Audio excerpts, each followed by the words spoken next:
ఎంత అలిసిపోయి ఎంత చికాగ్గా భర్త ఇంటికి రానివ్వండి, భర్త వచ్చి కూర్చుని ఆ జేబులోంచి కళ్ళజోడు పెన్ను అవి తీసి అక్కడ పెట్టేసేసి కూర్చునేటప్పటికీ మీ ఊరు నుంచి వచ్చేసాడు మీ తమ్ముడు, ఎక్కడికో బయటికి వెళ్ళాడు, ఒక గంటలో వస్తా అన్నాడు అందనుకోండి, అగ్నిహోత్రంలో నెయ్యి పోసేసినట్టు ఉంటుంది. అదే భార్య, ఏమండి ఇవాళ ఎంత సంతోషకరమైన విషయమో తెలుసా, మన ఊరు నుంచి మా మరిది వచ్చాడు అందనుకోండి, మీ తమ్ముడు వచ్చాడు మీ ఊరు నుంచి అంతే ఉండేటటువంటి జుగుప్స వేరు. మన ఊరు నుంచి మా మరిది వచ్చాడని అనుకోండి, అప్పుడు భర్తకి వెంటనే అబ్బా నా మనసెరిగిన భార్యరా ఎంత ఆప్యాయంగా మాట్లాడిందో చూసావా అనిపిస్తుంది. ఆ భార్య ముఖం చూసేటప్పటికి భర్త ఉల్లాసాన్ని పొందాలి, మానసికమైనటువంటి విశ్రాంతిని పొందాలి.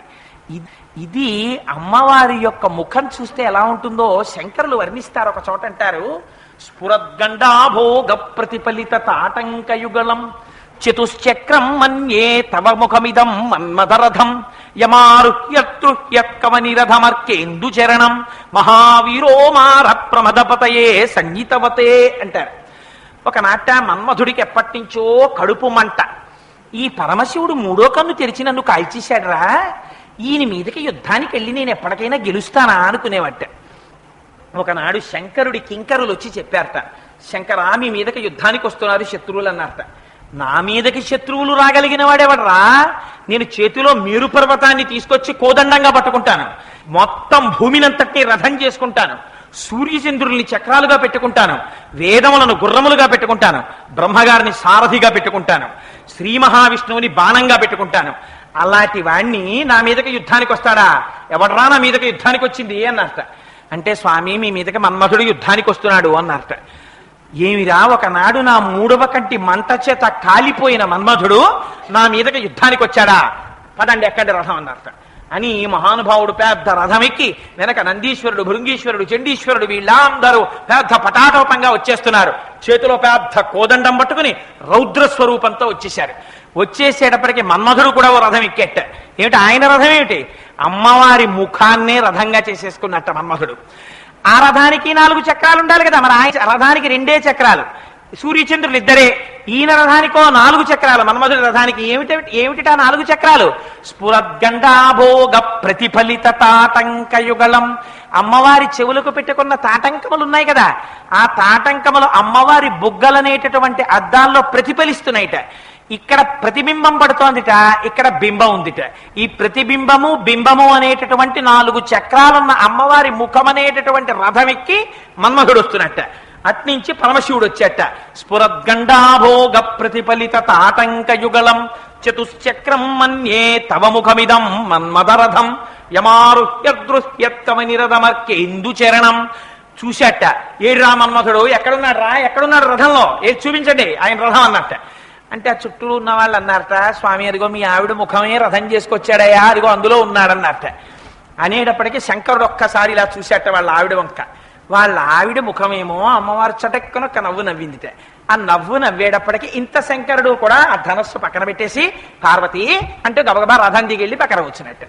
అప్పుడు మన్మధుడు అనుకున్నట్ట, అసలు నేను ఇంకా ధనస్సే ఎక్కువ పెట్టలేదు, దిగిపోయాడు, నా రథం చూసే భయపడిపోయాడు అని గెలిచేశానన్నట్టు.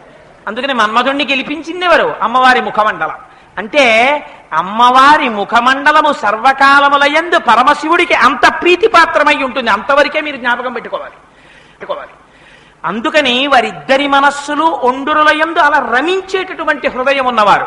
అందుకని శివే శృంగారార్ధ్ర తదితర జనే కుచ్చనపరా, అమ్మవారి కళ్ళల్లో బీభత్సరసం కనబడుతుంది. ఎప్పుడు కనబడుతుంది, అమ్మవారి దృష్టిలో 3 లోకములలో ఉన్న సర్వ ప్రాణులు ఆవిడ పిల్లలే. ఆ బ్రహ్మకీట జనని ఆవిడ.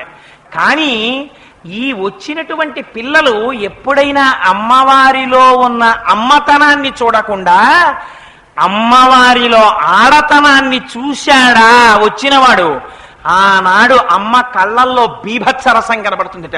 జయ జయ హే మహిషాసురమర్దిని రమ్యకపర్దిని శైలసుతే అవుతుంది ఆవిడ ఆ రోజున.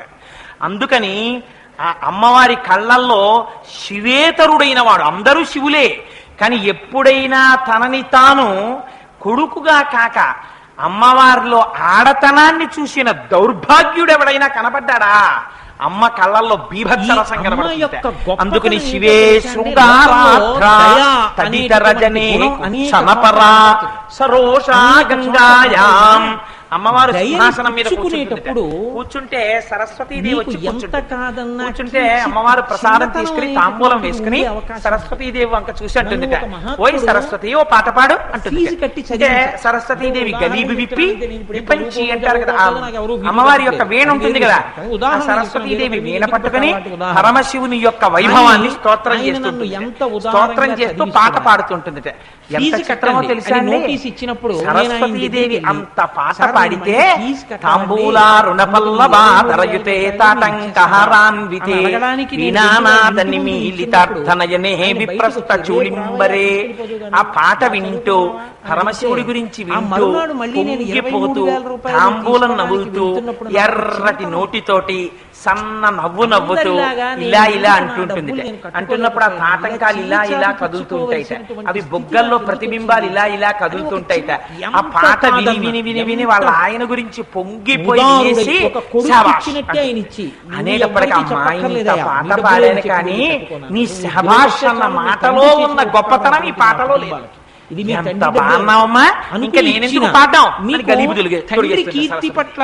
అందుకని ఆ తల్లి పరమశివుడి యొక్క వైభవాన్ని అంత వర్ణిస్తుంటే మీరు చూడండి, శంకరుడి తలలో ఉన్నటువంటి గంగమ్మ తొంగి పుచ్చుకున్నవాడు భార్యనే కదా అని ఆవిడకి పాపం తాపత్రయం.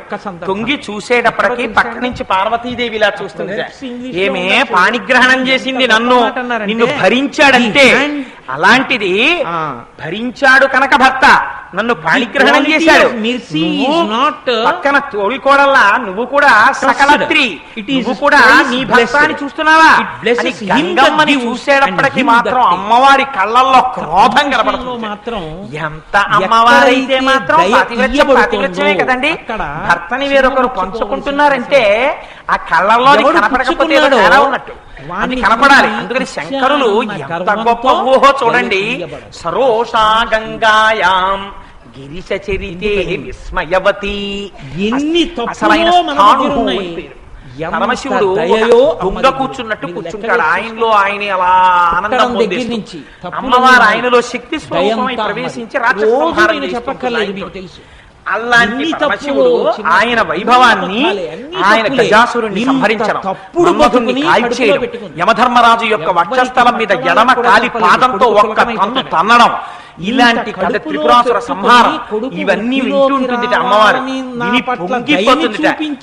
అందులో ఎలాంటి సంహారమే, సామాన్యమైన సంహారం త్రిపురాసుర సంహారం అంటే వాళ్ళు కోరిక కోరారు బ్రహ్మగారిని, మాకు చావుండకూడదన్నారు వాళ్ళు ముగ్గురు.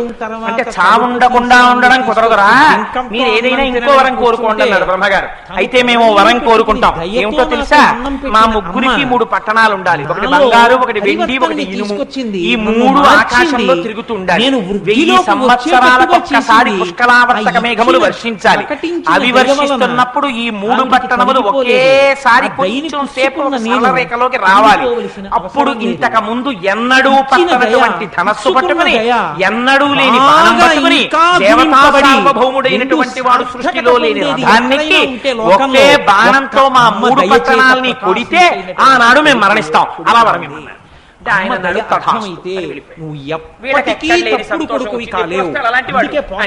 వచ్చాడు రానే వచ్చాడు ఎవరు?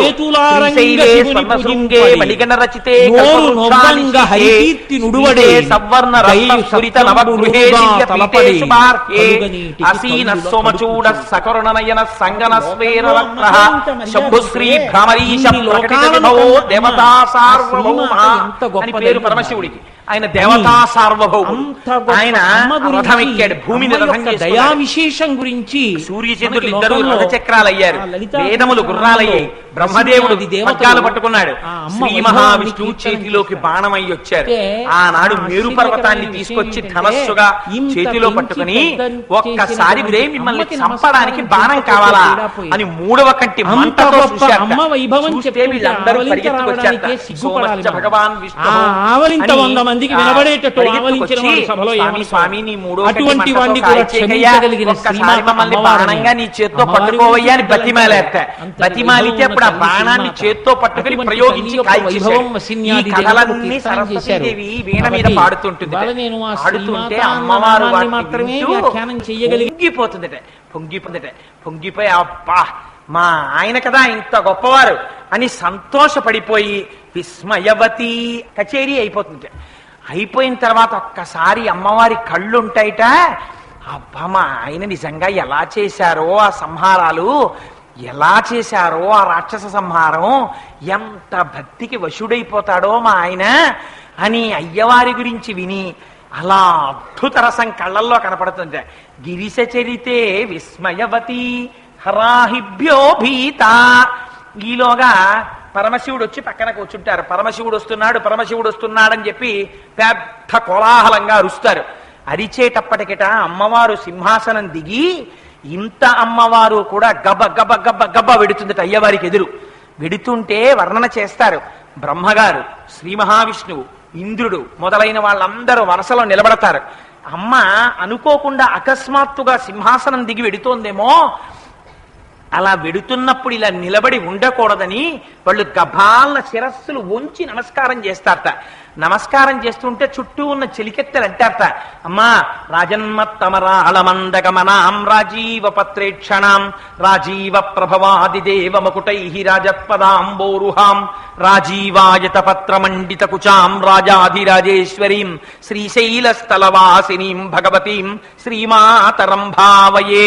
అమ్మా జాగ్రత్త జాగ్రత్త, అది బ్రహ్మగారి కిరీటం నీ కాలుకు తగులుతుందేమో, నీ కాలు నొచ్చుకుంటుంది. తగిలితే ఆయన సంతోషిస్తాడు కొడుకు కాబట్టి, కానీ నీ కాలు నొచ్చుకుంటుంది. అదిగో అదిగో అదిగో విష్ణుమూర్తి యొక్క కిరీటం నీ బిడ్డడు, నీ కాలికి తగులుతుందేమో, అది ఇంద్రుడి కిరీటం అని అమ్మవారిని గబగబా వెడుతుంటే చెలికెత్తెలు వచ్చి తీసుకెడతారట. అమ్మవారు వెళ్ళి శంకరుడు కనపడినప్పుడల్లా పొంగిపోయి మోకాళ్ళ మీద వంగి అయ్యవారి పాదాలకి తన బొట్టు ముద్రపడేటట్టు నమస్కరిస్తూ ఉంటుందిట. అందుకని శంకరులు అంటారమ్మా నీ మోకాళ్ళు మాత్రం గరుగ్గా ఉన్నాయమ్మా, నీ ఒళ్ళంతా సౌకుమార్యమే అన్నారు. ఒక కొడుకు దర్శనం చేసినట్టు చేశారు.